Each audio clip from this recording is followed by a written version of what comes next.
মিঠির এক সিদ্ধান্তেই ভেঙে গেল মিঠি এবং কিষাণুর স্বপ্নের সংসার। হ্যাপি ভার্স 70 দেখা যাবে আজকের পর্বে। বিস্তারিত জানতে ভিডিওতে একটি লাইক দিয়ে পুরো ভিডিওটি দেখতে থাকুন। গল্পের শুরুতেই আমরা দেখতে পাবো কিষাণু মিঠিকে বলছে, আচ্ছা মিঠি, কোনোভাবেই কি আমরা দুজন একসঙ্গে আর এক হতে পারি না? আমরা কি পারি না নতুন করে জীবন শুরু করতে?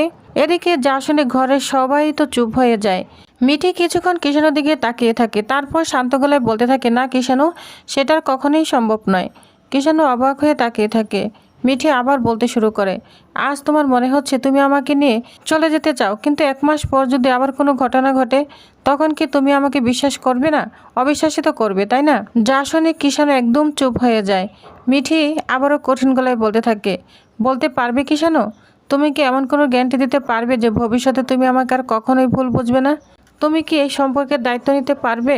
তখন সবাই তো কিষাণুর দিকে তাকিয়ে আছে। কিষাণু একটু গভীর নিঃশ্বাস নিয়ে বলে, না, আমি সেই গ্যারান্টি দিতে পারবো না। এ কথা শুনে ঘরের ভিতরে সবাই যেন নিস্তব্ধ হয়ে যায়। কিষাণু তখন মাথা নিচু করে বলে, আমি স্বীকার করছি, আমি ভুল করছি।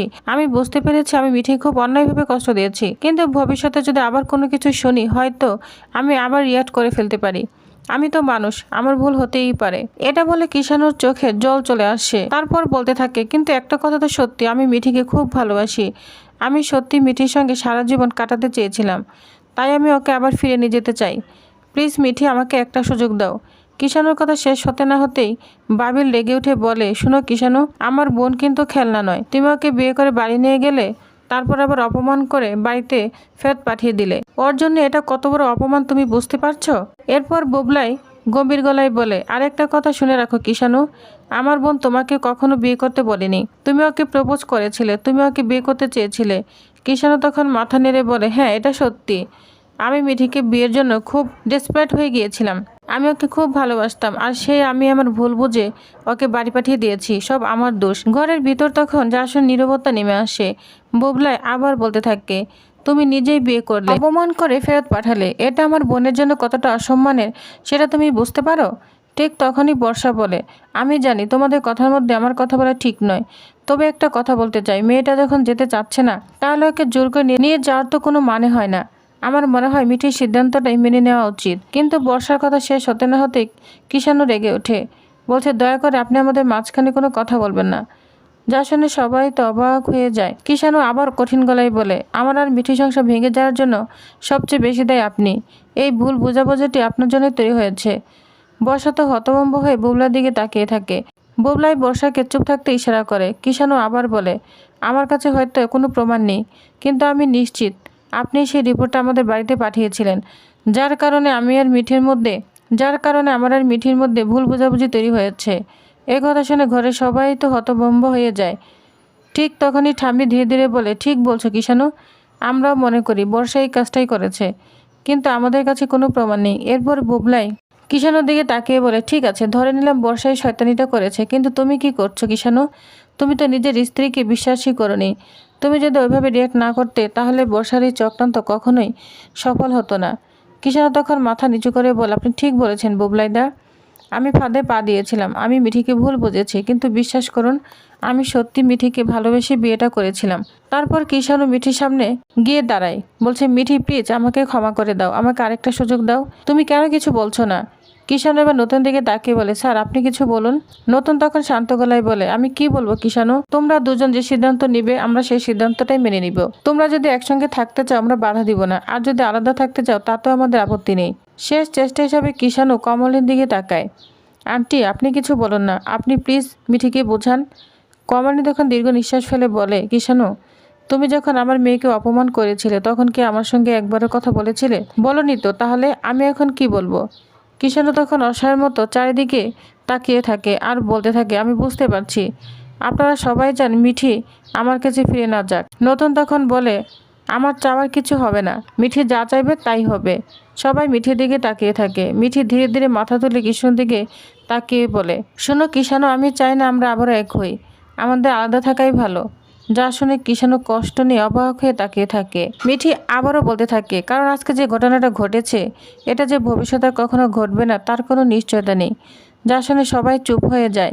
তোমার জায়গায় অন্য কোনো ছেলে হয়তো আরও বেশি রেট করতো, তুমি হয়তো একটু কমই করেছো, কিন্তু তার মানে এই না যে আমি আবার নিজেকে ছোট করব। আমি আর ওই বাড়িতে ফিরে যাব না কিষাণু। আমি আর এই সম্পর্কের মধ্যে নিজেকে জড়াতে চাই না। কিষাণু তো স্তব্ধ হয়ে তাকিয়ে থাকে। মিঠি আবারও বলতে থাকে, আমি তোমাকে মুক্তি দিতে চাই। তুমিও আমার সঙ্গে নিজেকে জড়িও না।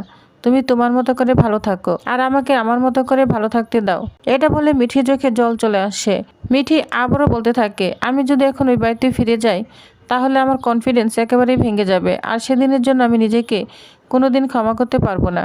আমার সঙ্গে যেটা ঘটেছিল সেটা জানলে অনেক ছেলে হয়তো আমাকে বিয়ে করতো না, কিন্তু তুমি সাহস দেখিয়েছ। তুমি আমাকে বিয়ে করেছিলে, কিন্তু তারপর কি হলো? সব জানার পর তুমি আমাকে সে বাড়িতেই তো পাঠিয়ে দিলে। এই কারাছেড়ার মধ্যে আমি আর থাকতে চাই না। আমি চাই না আমার আত্মসম্মান ভেঙে যাক। তাই তুমি তোমার মতো করেই ভালো থাকো।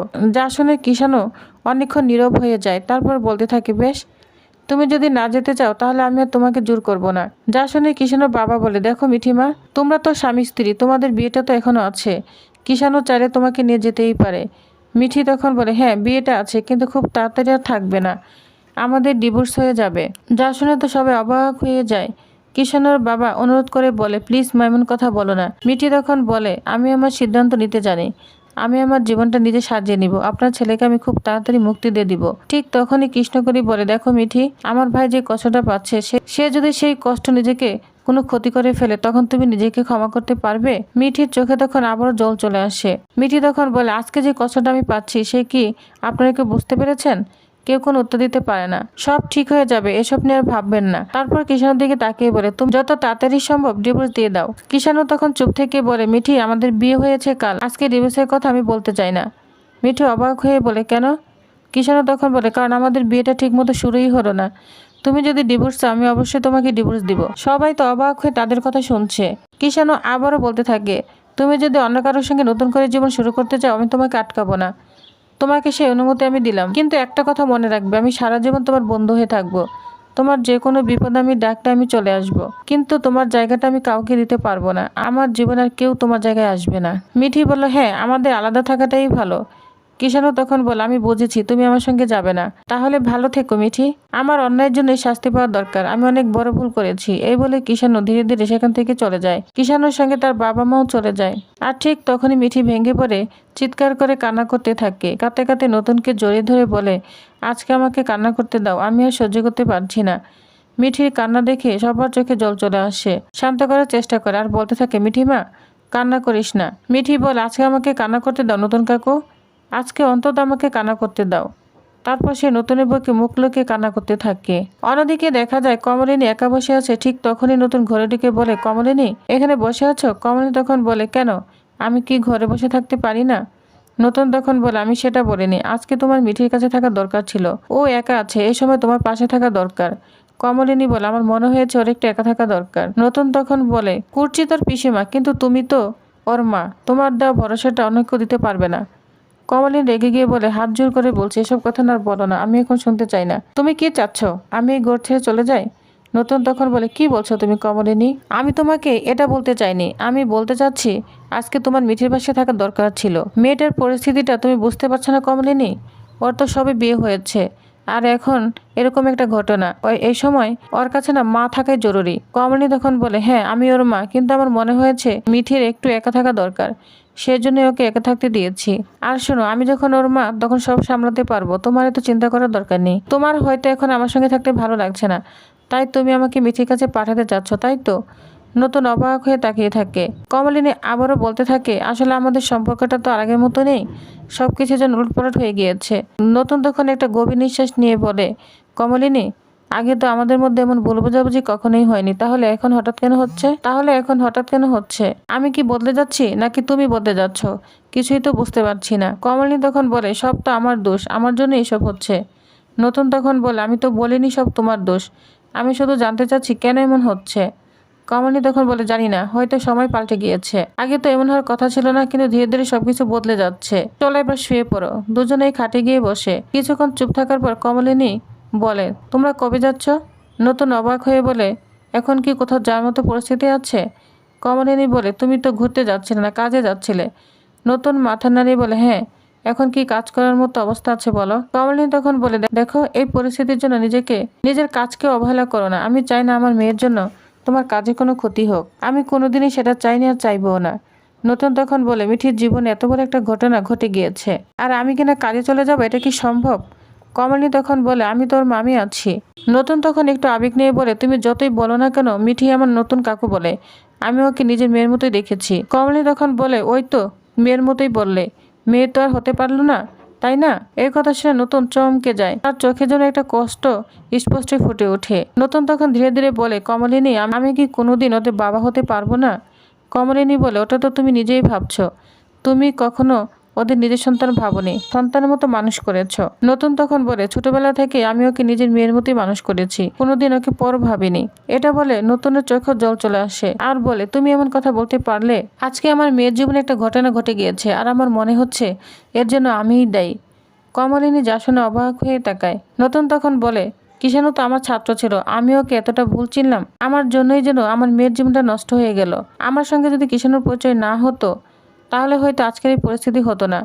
কমলিনী তখন বলে, থাক, এসব ভেবার কি হবে, সময় গেলে সব ঠিক হয়ে যাবে। কিন্তু নতুন বলে, না কমলিনী, আমি এখন কোথাও যেতে পারবো না। আমার মেয়ের জীবনে এমন একটা দুর্ঘটনা ঘটেছে, আর আমি ওকে একা রেখে চলে যাবো, এটা হতে পারে না, আমি এটা পারবো না। এই সময় তোমার এবং আমার দুজনের পাশে থাকা দরকার, আমরা দুজনের পাশে থাকবো, ওকে শক্ত করে ধরে রাখবো, যাতে ও আবার নিজের জীবনে দাঁড়াতে পারে। যতদিন না মিঠি নিজের পেয়ে দাঁড়াচ্ছে, নিজের কেয়ার তৈরি হচ্ছে, ততদিন আমি শান্তি পাবো না কমলিনী। এটা বলে কমলিনী অবাক হয়ে নতুন দিকে তাকিয়ে থাকে।